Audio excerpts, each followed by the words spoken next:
আমরা বিবাহের নামে আর মহিলাদের সুরক্ষার নামে তাদেরকে প্রতিনিয়ত শোষণ করে চলেছি।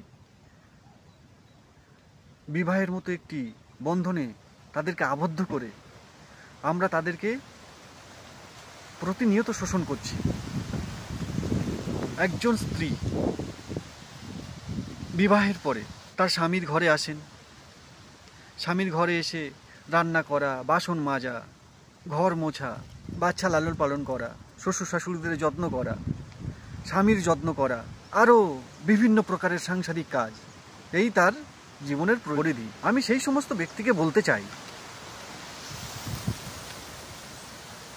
যারা আপনার মতো একটা মানুষকে বিবাহ করে নিয়ে এসে সংসারের এমন গণ্ডির মধ্যে আবদ্ধ করে দেন, ঠিক তেমন যদি আপনার সঙ্গে হতো, যদি এমন নিয়ম হতো যে বিবাহের পরে আপনি আপনার স্ত্রীর সঙ্গে শ্বশুরের বাড়িতে থাকবেন, শ্বশুরালয় আপনার স্থান, আর সেখানে আপনি সবার জন্য রান্না করবেন, থালা বাসন মাজবেন, ঘর মুছবেন, সন্তান লালন পালন করবেন, আর স্ত্রীর সমস্ত আশা চাহিদা পূরণ করবেন, স্ত্রীকে শ্রদ্ধা ভক্তি করবেন, তবে কেমন লাগতো আপনার? যদি আপনার এই বিষয়টি খারাপ লাগে, তাহলে একজন মহিলার সঙ্গে এটা হচ্ছে, আপনার কেন খারাপ লাগে না? এটা কি মহিলাদের সশক্তিকরণ? এটা কি তাদের উপরে শোষণ নয়?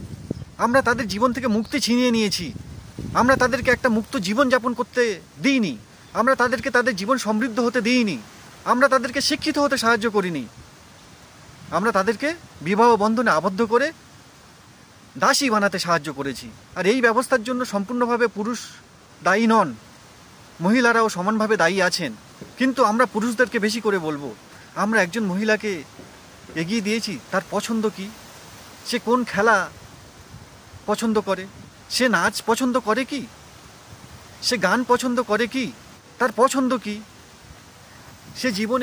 সে তার জীবনকে কোন লক্ষ্যে নিয়ে যেতে চায়, তাকে বেদান্তার গীতার আলোতে আমরা নিয়ে এসেছি কি না, আমরা তা করিনি।